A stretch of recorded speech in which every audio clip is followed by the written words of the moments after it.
Get ready, folks. The transfer window is heating up, players are on the move, and some shocking statements are dropping.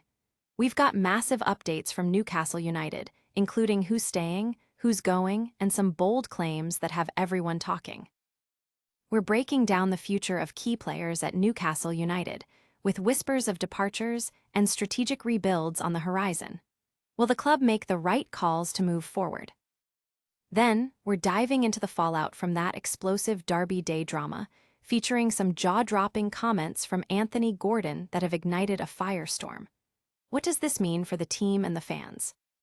And we wrap it all up with the latest on Newcastle's transfer plans and whether Eddie Howe will truly be backed. Don't miss a second, hit that subscribe button and ring the bell. Tired of dropping your phone or struggling to prop it up?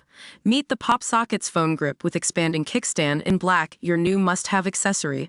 Don't miss out. Grab yours today. Click the link in the video description to shop now on Amazon. Newcastle's summer of reckoning. Will words turn into wins? The whispers around Newcastle United are growing louder, with promises of a big summer recruitment drive and assurances that Eddie Howe is secure in his position. This should be music to the ears of the Toon Army, but a familiar sense of skepticism is creeping in. Reports from credible journalists suggest the Public Investment Fund, PIF, is ready to back Howe, yet supporters have heard these optimistic forecasts before, with actions failing to consistently match the ambitious rhetoric. The club's project, built on the promise of transformation following the takeover, seems to be progressing at a snail's pace. Key figures from earlier eras like Kieran Trippier, Fabian Schär, and Nick Pope remain central to the squad, highlighting how gradual the supposed evolution has been. While continuity isn't inherently negative, it underscores the lack of decisive change that fans were led to expect. The narrative of a long-term plan and a club in a state of flux has been a recurring theme, but at some point, ambition must be demonstrated through tangible actions, not just explanations. This upcoming transfer window is pivotal. It's not about the messaging or the assurances, it's about the decisive recruitment that aligns with Newcastle's aspirations. Half measures risk leaving the club in a state of limbo, a far cry from the transformative future that was promised. Supporters will be judging this summer not on what is said, but on whether the club finally acts like a team determined to surge forward. Will Newcastle finally make the bold moves needed to match their lofty ambitions?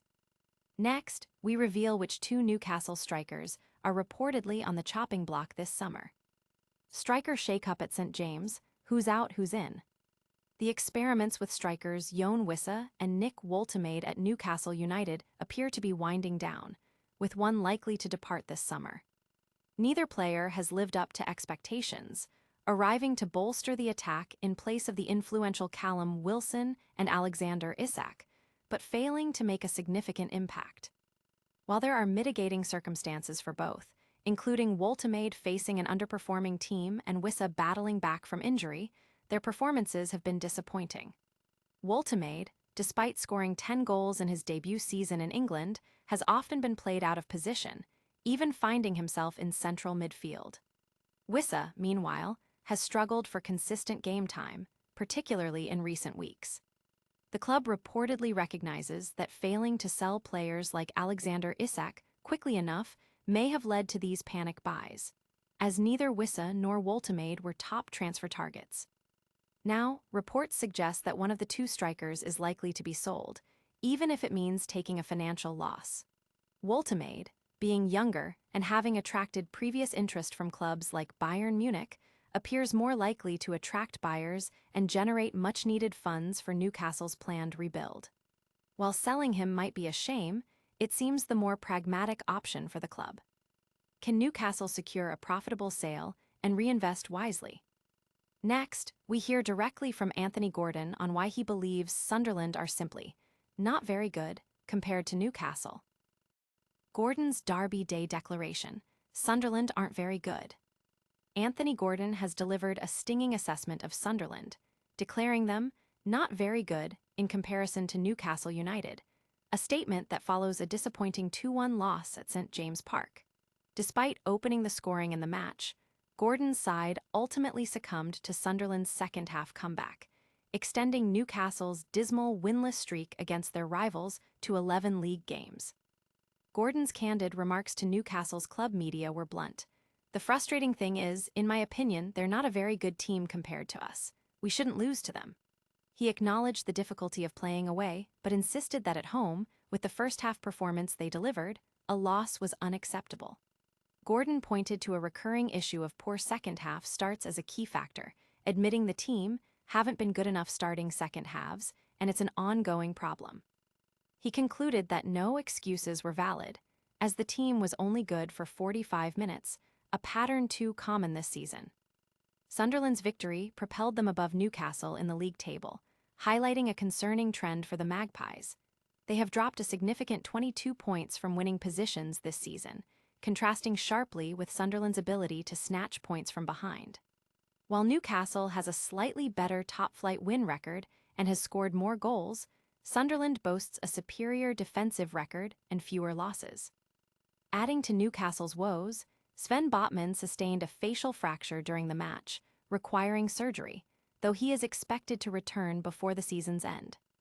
Was Gordon's bold statement justified, or just hot air after a poor performance? We'll analyze why these comments might actually be hurting Newcastle United more than helping them. Gordon's Derby dig, a self-inflicted wound for Newcastle. Anthony Gordon's assertion that Sunderland are not very good compared to Newcastle United, made after a Derby defeat, is proving to be a highly unhelpful and controversial statement. Given the existing discontent among Newcastle fans regarding the team's mentality and inconsistent performances, Gordon's comments do little to address these doubts and may even exacerbate them. Gordon's statement, delivered to the club's official website, implies a superiority that simply hasn't been demonstrated on the pitch. Across 4 halves of football against Sunderland this season, there's been no conclusive evidence to back up the claim that Newcastle are the better side. The fact that Newcastle possesses a more expensive squad with bigger names is irrelevant when performances fail to reflect that financial disparity. The Derby defeat was not a surprise to many observers, as the team displayed a lack of fight and intensity, making Gordon's bold claims off the pitch seem hollow. This situation mirrors a broader issue at Newcastle, where talk of grand plans from the ownership and management often lacks tangible updates or visible follow-through. Gordon's claim about being a better team than Sunderland is particularly egregious, as it has been disproven twice this season on the field. While Derby defeats naturally invite dramatic statements, the reality is that Sunderland, having beaten Newcastle twice and sitting above them in the table, appear to be the more effective unit currently. Merely stating superiority without the performance to back it up offers no comfort to frustrated supporters. Can Newcastle's players back up their manager's vision with results? Stick around as we give you the full rundown of all the top stories and what they mean for the season ahead. And that's a wrap on today's explosive news. We've covered Newcastle's transfer strategy and Eddie Howe's future, delved into the potential striker exits of Wissa and Woltemade, and dissected Anthony Gordon's fiery Derby Day comments. Don't forget to like this video, subscribe to the channel for all your latest updates, hit that notification bell so you never miss a show, and drop a comment below telling us what you think. Plus, follow us on all our social media channels to stay connected.